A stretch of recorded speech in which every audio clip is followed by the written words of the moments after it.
Welcome to the Double Dribble Podcast with Dubin and Dakil. That's Jared Dubin, author of Last Night in Basketball. Make sure you're checking out his newsletter. You're checking out the website. Make sure you are subscribing to his newsletter, folks. Do it.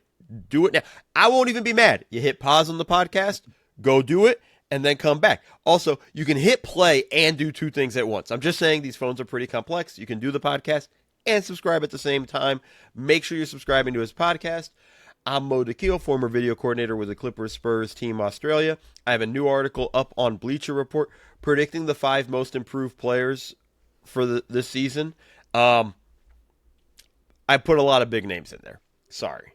But I think they've made a lot of improvements. I'm sure Enjoy there's it. one Check. we'll get to. We'll check in.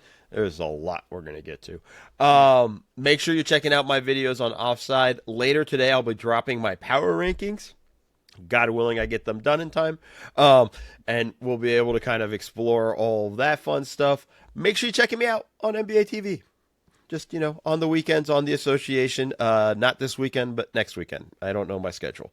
I went on for way too long. Jared, how are you doing? I'm doing great, man. First week of the NBA season in the books. I actually got an email from Offside yesterday asking me about like my preferences and whatnot for the app, so I'm excited for that to come out.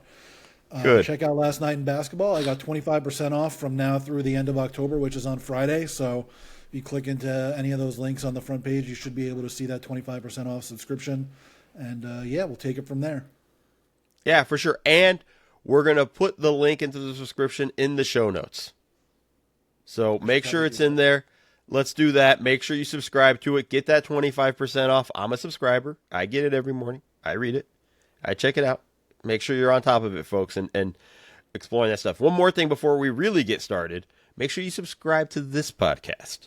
Make sure you leave a 5-star review. Make sure you're subscribed to our YouTube channel so you can see our beautiful faces. Make sure you're checking all of our stuff out. Leave reviews, 5 stars wherever you listen to podcasts. Like, comments on YouTube. It helps us a ton. Make sure, again, you're on top of all that stuff. Please check us out there. Jared, I'm going to just address the elephant in the room. Okay? We know there's a whole gambling scandal.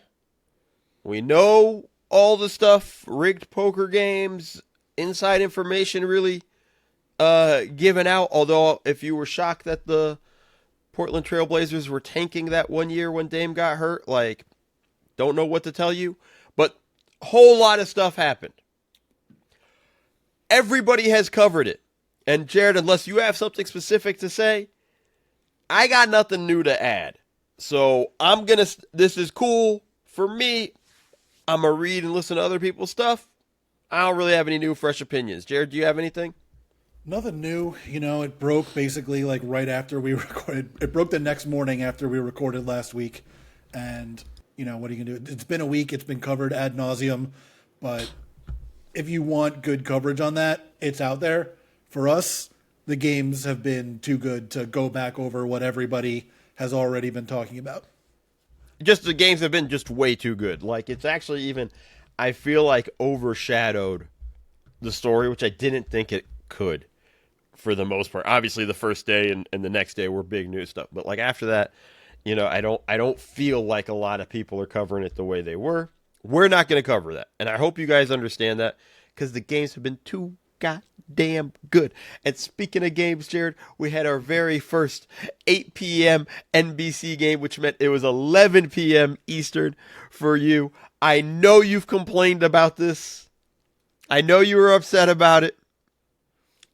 How did the first 11 p.m. game go for you? It basically didn't go because I watched the Knicks-Bucks game, which ends at 10:30, 10:35 or whatever it was. And then I'm sitting there, I'm like, oh my God, it's 40 minutes until the next game starts at 11:15. So I keep my TV on NBC after the game, and all of a sudden it's showing the local news. I'm like, all right, maybe they're just showing the news until this next game starts for some reason. 11:15 gets there, they're still showing the local news, and all of a sudden I see on NBC that the game has started. I'm like, where is this game? Why is it not on my TV? Apparently on the East Coast it was only showing on Peacock, not on NBC.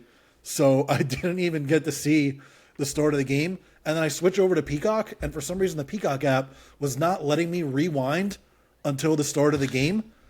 So I went to sleep and watched the game in the morning. Okay. By the way, it was the other way around for the West Coast. If I wanted to watch the Knicks Bucks game, I had to watch it on the Peacock app. And it took me a minute to figure out. That better. Like that I wish I wish there were weird like tweets through the course of the day about that I didn't understand. But I think and I think some of it has to, I don't mind this if this is the way it's going to be. But all I'm saying is now that I know it's not that bad. It's still easier. The 11:15 start time is still bad, but now that I know where to actually watch the game, then I'll at least watch the first half of those games before I go to sleep and watch the second half in the morning. My only complaint about the 8 p.m. start time, and this is what I told you from the beginning, they need to start it right at 8. I know it's NBC. They're doing they're showing the warm-ups, the starting lineups, things like that. You got to start it closer to 8:05. Like because of it being that late on the East Coast. I did love the Bob Costas intros are back. Oh yeah. And let me tell you something. I knew I missed them. I've always missed them. I've always was like, why doesn't ABC do something like this? I think, I'm not clever enough to do my own, but I had no idea how much I missed that until I saw them. And I was just like, man, I'm so happy the NBA's back on NBC. It's good to have the pageantry back in our lives. I like it. It's just great. Okay, that's enough of that. As long as I know where to watch the games, then I'm good with all of this stuff. You're good. You're happy. All right. Where do you want to go? We actually haven't. We had a rundown. We tore it up. Where are we going, Jared? What are we starting with? I think there's only one place to start because the guy might take over the league by himself over the next. Could happen as soon as this year. Like we got to start. I want to use a different phrasing than take over the league. What's the phrasing? Invasion.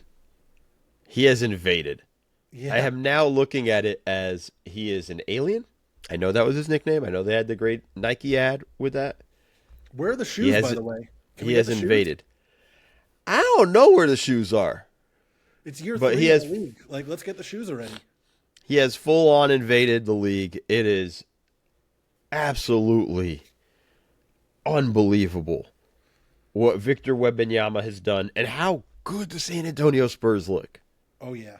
I mean, watching that first game against Dallas was like a religious experience. Like, I can barely describe what was happening in that game. I did the full breakdown for Film Findings at Last Night in Basketball the next day, and I was just like sitting there cackling to myself. Like I said during that game, he is going to break the all-time record for the times that I just sit there and laugh at someone doing something incredible, which currently held by Steph. Wemby is going to break that by like the middle of his career as long as he stays healthy. It's just unreal. Like he had one block the other night and I was disappointed. Right? Like it's like, dude, you're supposed to have 5 a game. And he's averaging close to 5. Like he is. He had one game with 9. I saw that this was from Dan Devine the other day. So they played 4 games so far. He has 3 different possessions, like in 3 separate games, with multiple blocks on the same possession. Yeah. Well, the one he had, I think, might have been against Brooklyn. He got 2 block shots. It was the end of the half. Brings the ball up the court and pulls a logo 3 for a 2-for-1 and drills it. And I'm just like, okay. Like it's like you said, you just end up cackling with that. I'm gonna out some friends here. I have a group chat called the Irrational Den, which I will mention from time to time. And when I say the phrase irrational, it's because all of our takes. Well, correction, my takes are great. All of their takes are highly irrational.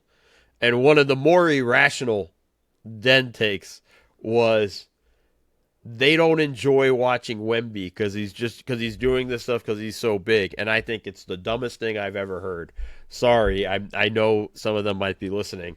But that's like half the reason why I do enjoy watching him is because he's doing this stuff. It's so big. Well, here's the thing.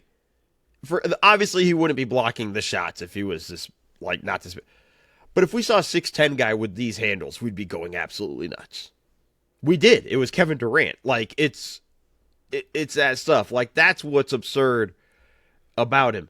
Yeah, The what ball if Kevin handling Durant he was had. 7 inches taller? That's scary. That's the thing that's scary. And still growing. I think Wemby's going to be 7'8" by the time he's done growing. That's my guess. If I know we shouldn't be gambling, but I would bet on that.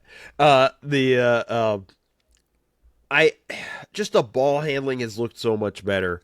You know what I love most though, and I wrote this on the Bleacher Report article because to me he is one of the most improved players. His shot selection has improved so much, right? Remember how like last season around this time last year we were complaining about how many threes he took, all that stuff. Only 4 games in, things could change, but he's only averaging 2 or 3 attempts a game. And with that means he's in the paint more, he's in the mid-range more, and he's getting to the free throw line a whole lot more. The strength that he's shown, I think, has been really impressive to me. Like you talked about the dribble stuff, and I mean there was one play where he had Derek Lively isolated in space, and he went between the legs 3 times in a row, right to left crossover, left to right crossover between the legs, right to left crossover behind the back, step back 3 and 1.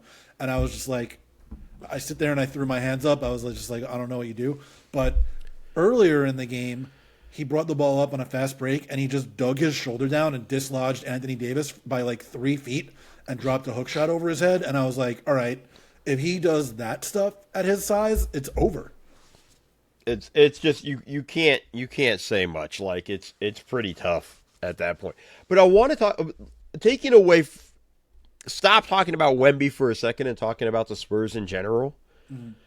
The biggest thing we were afraid of all season was not enough shooting, not enough shooting, not enough shooting. Now, they're not shooting a ton of threes, right? They average only 29 threes per game. But they're shooting 39% from 3. If that's the level of three-point shot they're getting, this is the top 6 team in the West. Especially with the level of defense that they're playing. Yeah. Like they've been one of the best defenses in the league. And look, they're doing this offensively without De'Aaron Fox too. You know, like it's just been Castle looks incredible. Harper for the first half of his first game, like the first half of the first game against Dallas, he was terrible, frankly. And since then he's been awesome. So, I mean, already what you're getting out of those 2 guys, you drop Fox in the mix too. You can basically split the guard minutes between those 3 guys and have high level guard play at all times, pretty much. Yeah. I mean, are you going to get 39% 3-point shooting the entire year? Probably not. But if you get 36%, 37%, you probably need a little bit more volume than they're getting right now to make that sustainable and have an offense that's very good. But the quality of those looks is going to be really good because they have, obviously, Wemby, who is going to have as much gravity as anybody in the entire league. And then they have 3 guards now that are capable of creating offense for other guys. Yeah, that's the stuff. And you're getting great stuff, I think, from Keldon Johnson. I think Devin Vassell's kind of finding his footing. I thought Luke Cornette has been great for them. You know, I even think when they go to the double big lineup, he's really good with what they have. And it's just, like, fascinating to watch. Again, listen, folks, this is 4 games in, right? These are early reactions with a lot of these things. But it's like, it just looks dominant. And they're playing bad teams, right? And they have a chance to run off a pretty nice... Look, they got Miami coming up. Then they go to Phoenix and the Lakers. And let's just be honest, those two games should be wins, especially if there's no Luka for the Lakers. There's not going to be LeBron for a while. They got a tough game against Houston on the 7th, and that's like the in-season tournament opening round for them. I mean, they have a chance to kind of stack wins.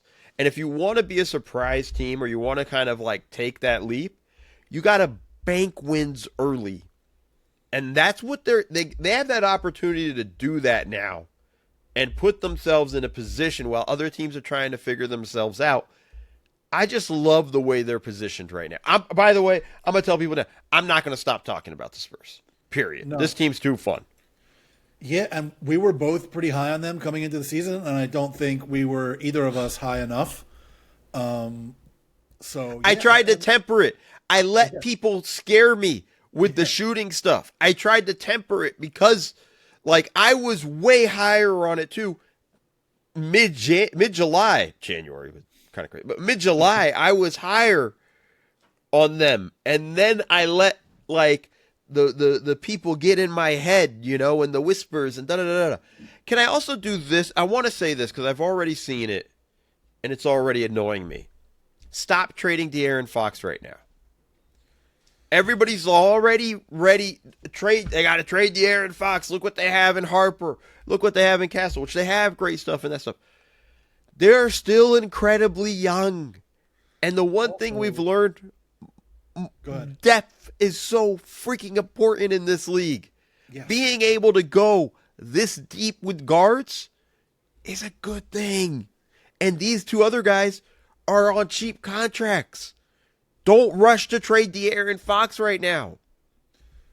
Exactly what I was going to say was, what's better than two good guards? Three good guards. Like, bring back another guard that's really good, and your team will get even better. And look, there are going to be still growing pains for for Castle and for Harper. They're not just going to be dominant the entire season. Like, that's not going to happen with young guards. It's not going to happen with Fox. He's going to have tough stretches during the season too. Like, everybody will have tough stretches during the season except for probably Wemby on that team. But yeah, I mean, first of all, he's not trade eligible until like January because of his contract extension. Second of all, this is a good problem to have when you have three really good guards. Yeah, it's just I'm just saying, can we just not people are tweeting it, people are talking, and when I mean people, I'm not talking about the randos on Twitter, right, or Blue Sky or whatever. Like, I'm hearing it on podcasts that I listen to that are big podcasts. I'm listening to it. I'm seeing it from big name people saying like, yeah, like, just stop already. Just we don't need that this early. If you get to the end of the season and it looks like, okay, Harper is the guy and Castle is the guy, then you can maybe think about it. But before that, it's just like, why are you doing this? Like, what's the purpose of it? Just going out of our way to do it. It's already something. Where you want to go next? How about Tyrese Maxey? Yes. Right? Like, this guy is like a whirling dervish out there. I watched the first half of that Sixers Wizards game last night before the Knicks Bucks game, and he is just, I mean, the level of speed that he's playing with while at the same time being totally under control is unlike anything else that you're seeing in the league right now. The shot is on point. The dribble drive stuff is on point. The way he is playing off of and with VJ Edgecombe is fantastic. The speed that they have the entire team moving with to play at the clip that those two guys want to play is pretty incredible. And they're doing this with Embiid playing like 20 minutes a night when he's in the game, which is going to be interesting to watch the rest of the year to see how that develops. But this guy looks like he's on a mission to make sure that this season is nothing like last season. And some of it is they haven't played the best schedule so far. The Celtics don't look very good. They came back and beat them. They played the Hornets. They played the Wizards. But you know what? Like you said, you have to bank these wins early in the season. And the thing is, I say this a lot, it doesn't matter what your schedule is or if other teams have players out or whatever it is. You don't have to give the wins back. You get to keep the wins no matter what. Even if they don't come against the best competition or if they come against shorthanded competition, stacking those wins matters. And they get to keep these wins no matter what. Yeah, it's big. I think the whole aspect of just my thing with Maxey, it's not so much even like there's nothing on the court I feel like he's doing that much differently than he was capable of doing last year. It's the confidence in which he is doing it is what's different to me. Is like on a different level. Like he is just so This is my team. There's no hesitation. There's no questions. There's no, do I need to give this to Embiid? Do I need to do this? Like, there's just no This is my team. And I'm balling out, and I'm going all out. VJ Edgecombe looked absolutely phenomenal. I want to shout out, and, I got to be a little bit careful with my enthusiasm because, kind of went to dumb school. But Adam Bono was great, has been great for them as well. He had that monster block at the end of end of overtime in that game against Washington that they won, that they pulled out down the stretch with a great run. I just think it's pretty impressive with how they've kind of put this whole thing together. I think we all were kind of like, no idea what to make with Philly, and they're just like, yo, it's all on Tyrese, it's all on Edgecombe, it's all on Grimes, who's also been great. Like, this is, where whatever we get from Embiid's gravy, but this is the meat of everything we need here. And this is how we're going to be focused on. Be interesting when Embiid's minutes go up and continue to go up. There are flashes where he looks like Joel Embiid, and there are flashes he just looks old. And I feel bad. Like, this is a case of his body betraying him more than anything else. And I feel for him in that regard. But, like, I mean, if by the end of the year he's healthy-ish and can give them like 25 to 30 minutes, that's a very different team. And I think they're in a very different situation. I think the way they're set up, so nice. And I love what they're doing. I love how they're running, and just fuck it, play fast. This was a team where the big thing that everyone talked about was we don't know what it's going to look like if and when Joel and Paul George get hurt. And are they even going to be able to win games that way? And so far what it looks like is it's a sustainable version of the team with or without those guys. And that is a much different thing than we expected coming into the year, because Edgecombe looks like a guy right away. He just looks really, really good. And Maxey, I think, has taken it even to a new level. Like, last year, there were a little bit of struggles early on in the season. He didn't shoot as well as he did the year before. He also missed a bunch of time. This year looks like a continuation of where he was. Like, he had ascended 2 years ago, and then last year it was like, and now it's back ascending again, is what it looks like. I was listening to Simmons and Legler earlier today, and they were talking about how, like, he looks like he's getting up to, like, the Jalen Brunson, Donovan Mitchell tier of players. And if that's going to be the case, then it's a much different thing for this Sixers team than we thought coming into the year. Especially in a weaker Eastern Conference. Like, I don't want to kind of sleep on that. Like, especially in the Eastern Conference, that looks a little more shaky with that. All right, I want to actually talk about the team the Sixers played. The Washington Wizards. They're fun. Look, I get it. Yeah, I get it. They're 1-3. I'm all in. I love what this team is doing. I love what they're getting from Keyshawn George, who looks like a dude. Talk about taking a leap from your rookie year to your sophomore year. Go for it. You have like your hands clasped. Keyshawn like, go. George from the U. Okay. I walked right into that one. Okay. I need a second. You did. Oh, man. He looks great. There was a game, I think the second game of the year, he had like 34 points, 11 rebounds, 5 assists, 2 steals, and 3 blocks. And it was like, I looked it up, and it was like the only players that had done that at age 21 or younger were like LeBron, Luka, and 3 other Hall of Famers or something along those lines. And I was like, obviously you're not going to expect him to be on that trajectory, but the level of on-ball creation that we've seen from him early in the season, even last night he got off to a kind of slow start in the game, but then it came on as the game went along.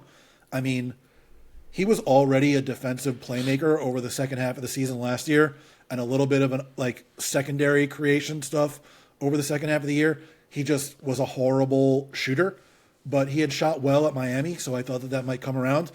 It's come around to start, and the on-ball stuff is there to start. And it's not just him. Alex Sarr looks really good. Trey Johnson, who was one of my favorite guys in the draft, looks really good. It's just a team with a bunch of interesting dudes, and they're flying around. They're 1-3. They blew that game against the Sixers, but they're fun to watch. They're going to be fun to watch all year. I just want to go through the shooting splits from last year to this year, right? Okay. Field goal percentage last year, 37%. 3-point percentage, 32%, right? It's effective field goal, 47.6%. Averaged 4.2 rebounds, 2.5 assists, 8.7 points. And that's in 26.5 minutes. This year, 53.7% from the field, 53.8% from three, 6.5 3-point attempts. So it's not like a small volume of threes.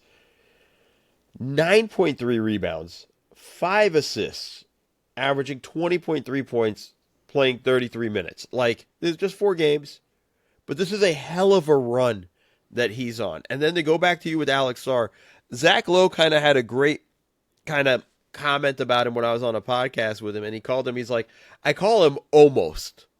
Because he's almost there. He almost makes the layup. He almost makes the right rotation. He's so close, but he can't finish the play. He's finishing these plays now. Like, there are plays that he's making where I'm like, wow. Like, this Wizards team, and we got to give credit to Brian Keefe. Like, he's done a great job, which is, like, I don't think a lot of people have really kind of paid attention to him as coach. I think when he got the job, even though it was an interim, it was more like, wow, what's the deal? Like, it was, like a stopgap. No, he looks legit.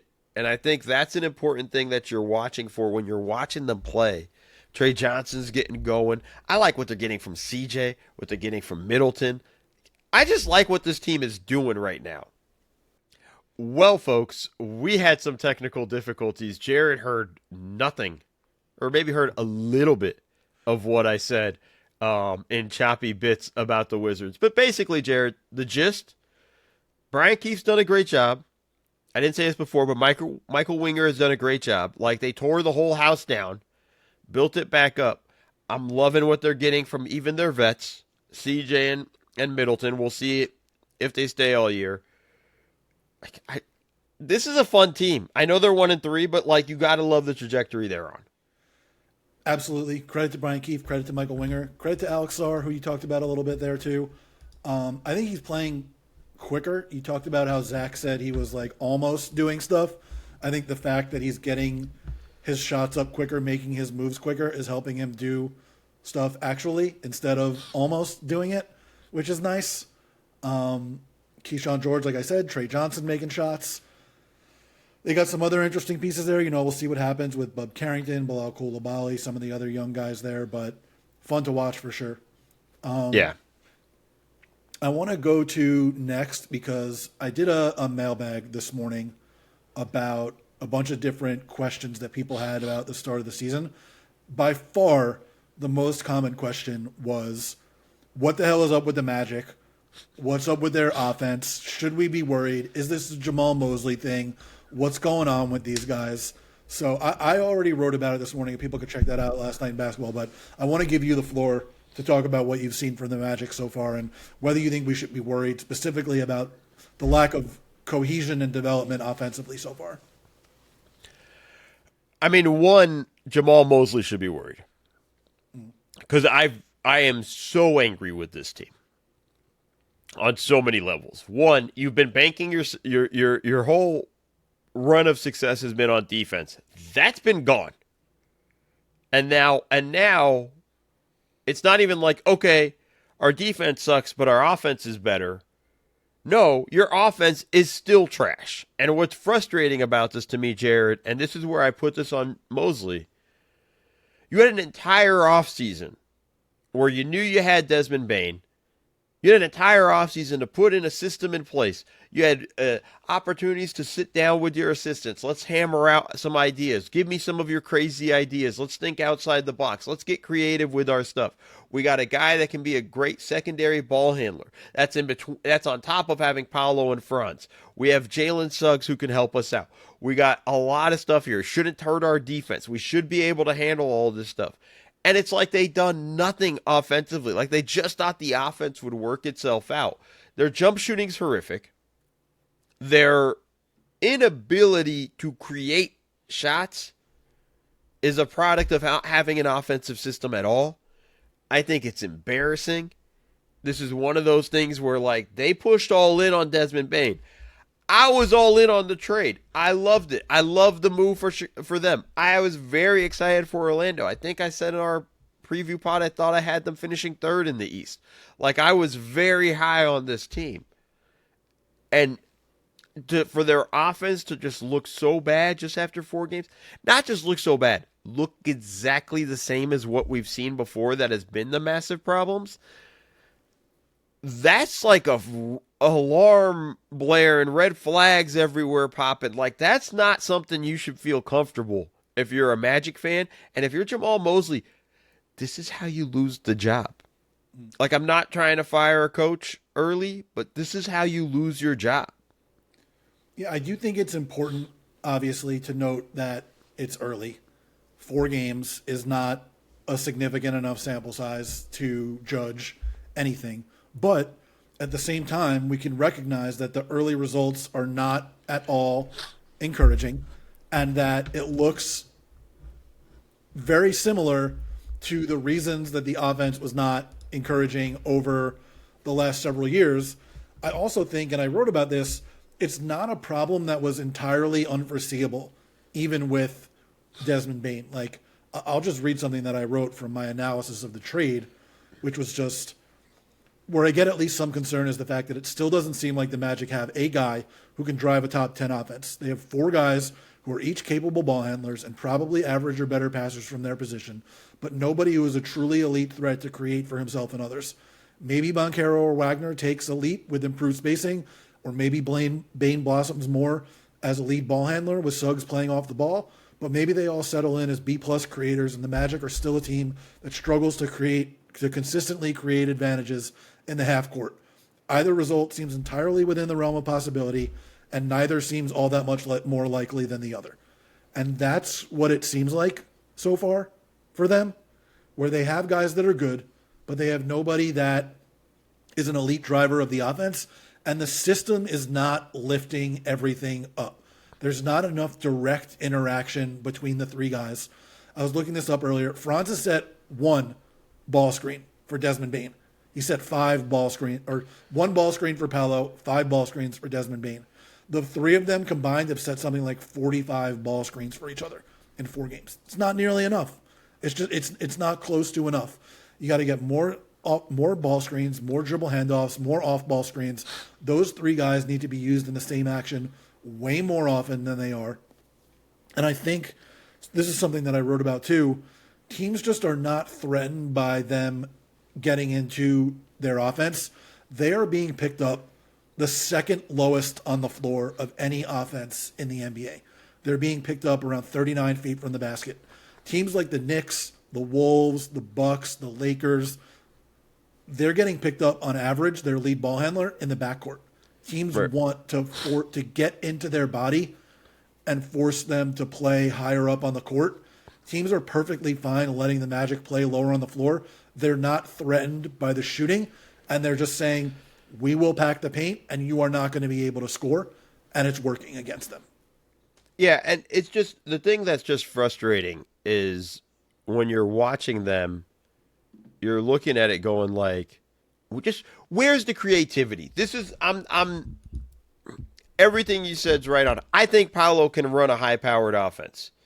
But you have to create a high-powered offense. You have to put one in place. This isn't one where you can just say, roll out the balls. We got Desmond Bane now. Everything should work out. Those numbers you're talking about, Franz setting screens, like, that's awful. Those are terrible numbers. There's no actual offensive system or cohesion. Like, this is something that's really freaking frustrating with what you're watching. I don't know what else you can really say when you're looking at this offense and you're just looking at the coaching staff and going like, what are you doing? Where are we? When is this happening? Like, when are we going to get an offense put together? You've been here long enough. You got the defense settled. Don't get me started on how bad the defense looks. I think that'll come back. I'm not worried about that. Your offense has been dog shit. And let me put it to you this way. You scored 125 first night of the season against the Miami Heat, whose offense, by the way, completely revamped and looks so much better. Just saying, notes that maybe Mosley should pay attention to. Score only 107 against Atlanta in your loss. Second night, or lose that game. Second night of a back-to-back, only score 98 when you lose to the Bulls. And then you get 124 against Philly, but your defense kills you because you give up 136. Like, there's a level of, like, you can't even get 110 in 2 of these games, and one of them you don't even break 100. Like, that's got to be blaring alarms for you. Yeah, and look, you said you think Paolo can drive an elite offense. The capability is probably there, but I think at a certain point we do have to recognize, like, he has not been at any point in his career a good shooter. We got to see him get to above average efficiency at some point before we definitively say he can be a driver of elite offense. Like, he has an elite skill set. Like, ideally, he is like bigger, stronger Carmelo Anthony, but we haven't seen even the Melo level of efficiency yet from him. But they're not putting there. Go ahead. But they're not putting him in places where he can get it. Like, they're setting him up where it's like, we're putting you in the places where the defense wants you to be. Yeah. Him and Franz, I think. Yeah, and Franz. Like, but this is the situation that's like, you're putting these guys, you're doing the exact opposite of what you should do. You need to put them in situations where it pressures the defense. And that's actually, like, not happening. And it's kind of frustrating when you watch that and you're just like, what are we doing here? Mm. Yeah. I mean, they're on notice. All I'm going to say, I'm just putting them on notice. I was very high on you, and I've been very disappointed after 4 games. Will I come back in 2 months and going like, damn, their offense is phenomenal, and this and that? Hopefully. My expectations are very low, though. There's certainly, and I was on our preseason preview podcast for the Southeast Division. I think my prediction was that they're not going to get to like the top 10 offense. They might even have like a average or below average-ish offense, and I'm feeling better about that now, even than I did then. Yeah. So I don't know if I'm like super low yet, and I'm like, they're on notice at that point, but I'm definitely worried, and more than I was coming into the season. Another thing I want to talk about, the Blazers defense so far, they have pressured to bring up ball handler on 40% of possessions. When you look at the second spectrum data, they're forcing turnovers at a Thunder-esque 19.8% turnover rate. Chumani Kamara picking up in the backcourt all the time. I'm interested. I haven't gotten a chance to actually watch the Blazers yet because I only watch 2 games a night and I'm not flipping around like a lot of other people. But I have seen the stats and I'm interested. I want to know more. Have you gotten a chance to watch them yet? I haven't watched a ton of them yet, to be honest. I'm not going to lie to the listeners. The Dodgers are in the World Series. That's where I'm distracted a lot right now. And we just had an 18-inning game 2 nights ago, and I'm still reeling from that. But I do try to catch up on games. I will say this. I'm not surprised by that. Like, what I'm worried about with like Portland's defense, I thought would translate. And I think adding Drew puts them on another level. And having a guy like Kamara where it's just like, go get him. Pick him up full court. And that's what they did. You know, they did a Harden against the Clippers and wore him out. Like, there's Tim Legler, I think, said it in that Bill Simmons podcast, and maybe it was, or somebody else, somewhere else said it. But, like, there's actual data that shows the earlier you get into the primaries face, basically, and you wear them down, like, the better it is for your defense, right? And when you have a guy that can have those energies, you or has that energy to do that for, like, a full game, goes a long way. You reacted there. What's your... Yeah, I worked on a story about that specific thing for like 10 years. The reason that the data exists in Second Spectrum is because I asked them about it and asked them to create the stat of pressuring the bring-up ball handler so that I could work on the Dubin stat. 538. So, it's the Dubin stat. Yeah, I'm going to call it I mean, the Dubin stat. basically when the tracking data came out from SportView, when it first came out, one of the first things that I wanted to do with that data was figure out if that existed, of like where you pick up the ball handler on the floor. I talked to Avery Bradley about it all the way back in the day because he was doing that for the Celtics, him and Marcus Smart. And I talked to Avery Bradley about it, and he was like, yeah, it just doesn't give them as much time on the shot clock, so they're not going to be as efficient. Every second you waste on the shot clock is worth points. And at that point, it clicked in my head, like, every second on the shot clock is worth points. And the further you pressure opponents in the backcourt, the more seconds you take off the shot clock before they get into their offense, the less efficient their offense is going to be. I literally just saw, while we were having these technical difficulties before recording the second half of this podcast, I saw that Kevin O'Connor wrote a story at Yahoo. The rate of backcourt pressure has quadrupled from 2 years ago, and it's doubled from last year. Like, we saw it with the Pacers in the playoffs. We saw it with the Pacers, the Blazers, the Raptors, some other teams in the regular season last year. And you can go check out that story at 538 that I wrote about a couple of years ago, by the way, before 538 shut down the sports division. I based it on like the Kings offense getting into their offense quickly, and then all of the guys that tried to stop opposing offenses from doing that, which was basically like a who's who of pesky backup guards, your Jose Alvarados and your Deuce McBrides and Javon Carters and things like that. But now teams are doing it more often, not just with their backup guards, but with their starters. And the Blazers at the forefront, the Pacers obviously have been doing that for a while. So I'm interested to see how many teams keep doing that, because this is something that there's been a lot of discussion over the last several years about scoring and teams like solving offense. And one of the big things I talked about was how defenses need to get more creative and more outside the box. And one of the big things I talked about was pressure in the backcourt, zone defenses, mix and matching the way you're playing defense on any given trip up and down the floor. Don't just play, your straight man. Don't have the same matchups every trip up and down the court. You got to get creative. We saw this, if anybody listening out there is a football fan, for years the league trended toward passing, and specifically toward deep passing, because explosive plays are the best way to score. Defenses got more and more exotic and started game planning to take away explosive plays from offenses. They play these too high shells, encourage teams to run the ball instead of passing. They're mixing up their coverages so that the pre-snap look does not look the same as the post-snap look. We need to find the versions of that in the NBA, and I think a big part of it is this full court pressure and not allowing teams to get into their offenses quickly. Yeah, and I think, that's an important thing. This is something that Seth Partnow, enemy of the pod, would always say, was like, the earlier you get into your offense, the better your offensive rating is. So obviously the flip side of that's true. And I think that's kind of the important thing. I will be interested, though, because I've seen it a lot more across the board. I thought this would be something we would see more of. I was calling it the Pacers effect, because you always copy whoever, wins the championship, and you can't copy the Thunder's recipe right now, but you can copy what the Pacers are doing on the floor. Be interested to see how that goes in March. Yeah. Like, if we should look at that rate month by month and see if it starts to drop, because there is a level of fatigue in an 82-game season, second night of a back-to-back, 4-game in 5 nights. Can you sustain that in a large portion? And I think that'll be really interesting to see how that kind of works itself out with the way the season develops over time.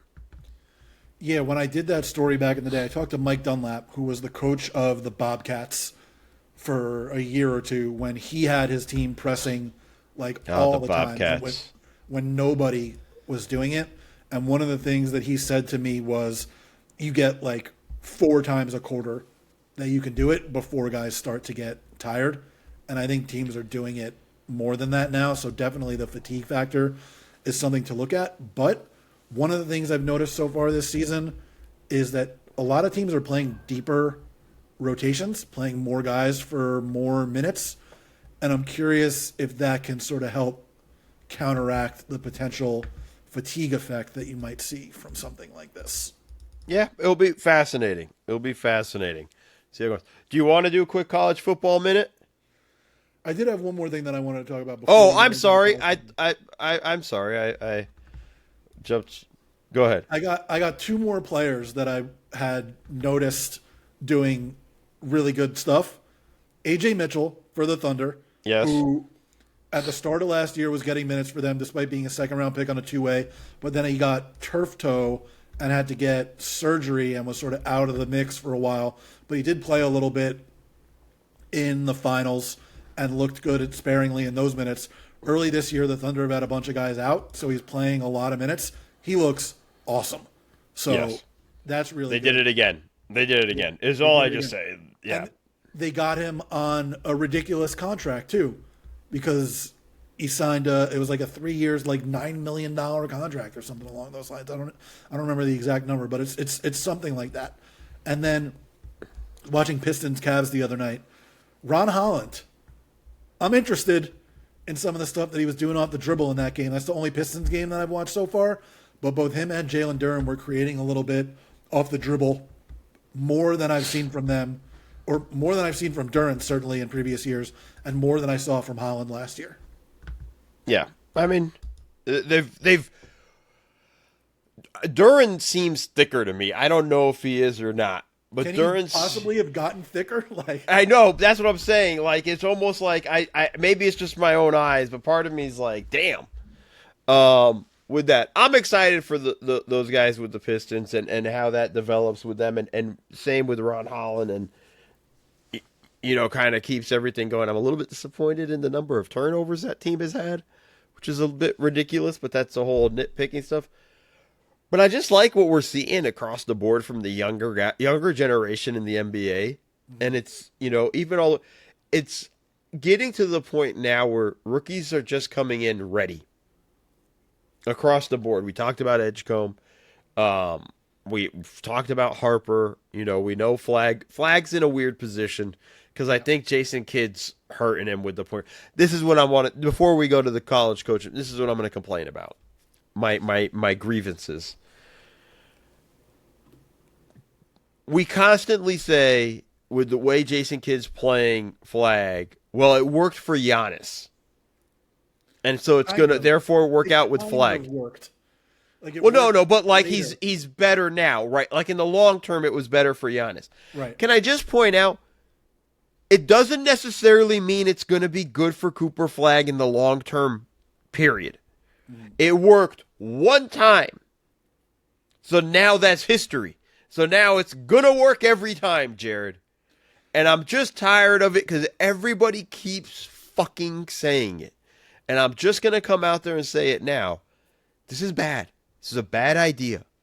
I think the idea of using Cooper Flag as a point guard right now in his rookie year is going to hurt him more than help him, even in the long term. Because I don't think this is where we need to be. Like right now, he needs to be on the development plan, and I'm not saying he's as good as this guy coming out of college or whatnot. Should be on the Jason Tatum development plan. And not the Giannis development plan. Because I'm going to be honest with you. There's one other thing about Giannis. We call him a freak for a fucking reason. Yep. Right? Like, his physical attributes were incredibly different than Cooper Flag's. I just feel like because he had success one time, and you're right, kind of had success with it one time, we're giving him all this credit and leeway for doing it with Flag, and I don't think it's a good idea. And I didn't think it was a good idea when they did it in Summer League, and we're seeing it now. Some nights it looks okay, but a lot of nights it looks like ass. And I think it's a massive mistake. I was one of the people that stupidly bought in as like, oh, well, hey, this eventually worked for Giannis. I think it can work for Flag too. I think it's all your important fault. to note a couple things. It didn't work for the Bucks. It just worked eventually for Giannis in his career because he became a better playmaker and passer for it. But it also wasn't Giannis's rookie year when they did that. He was a couple of years into his career. So it's a lot different than asking a guy to do it right away as an 18-year-old. And I didn't take that into consideration when I thought about if or how this might work. I think no matter what, it's bad for the Mavs this season. I also don't care about the Mavs this season. They're not going to be that good. Like, I didn't think, at least, they were going to be that good coming into this year. I think even their defense, which is supposed to be the strength of the team, I think is questionable. They don't have anybody to guard guards, you know? So it's going to be difficult for them to play defense. Even if you have a really good interior defense, you have to be able to stop the penetration in the first place. Asking Flag to guard point guards is almost worse than asking him to be a point guard on the other end, even if he's a good defender. Like, being 6'8" and asking him to guard like 6'2" guards, like, what is he going to guard, Tyrese Maxey? Like, no, you can't ask him to do that. I mean, I just think it's asinine. All right, let's go to the quick college football minute, and I might steal a couple 30 seconds from that minute, but go ahead. What's Miami got this week? Miami beat Stanford 42-7 last week.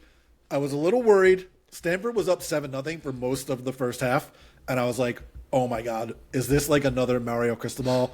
The season is over in October. And then we ripped off 42 straight points and ran for like 112 yards per carry in the second half. Mark Fletcher was amazing. Malachi Toney, again, amazing. The kid his nickname is Baby Jesus, and I'm ready to anoint him as Baby Jesus, even though I'm Jewish. So it's it's incredible. We got SMU this week, who is like filled with former Miami coaches and players. Like Rhett Lashley is our old offensive coordinator. Their running back, Chris Johnson, is a former Miami guy. Their wide receiver, who's been really good, Romello Brinson, is a former Miami guy. Their defense has been better than expected this year, but it's a small-ish team, and our team is huge. So hopefully we can go out there and win, because every game is a playoff game from now through the rest of the season. So we got to win. We're flipping a couple guys on the recruiting trail, which is nice, but you got to win. Like, there's 5 games left in the season. We got to win all 5 if we want to go to the playoffs. So got to beat SMU this week. There you go.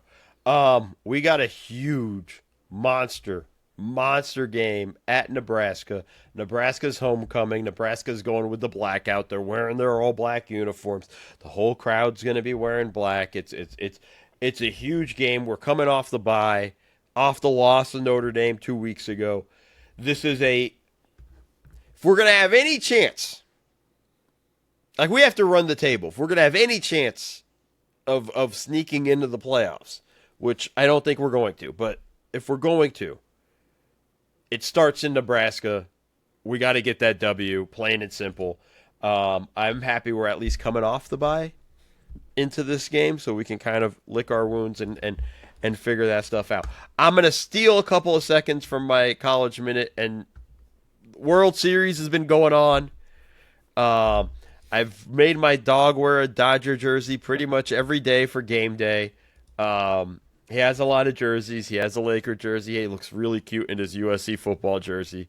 I am that guy. I deal with it. The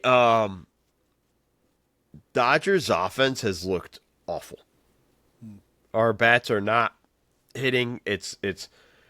We finally get good pitching, and our bats cannot come up with a hit, and it's really frustrating to watch. And it's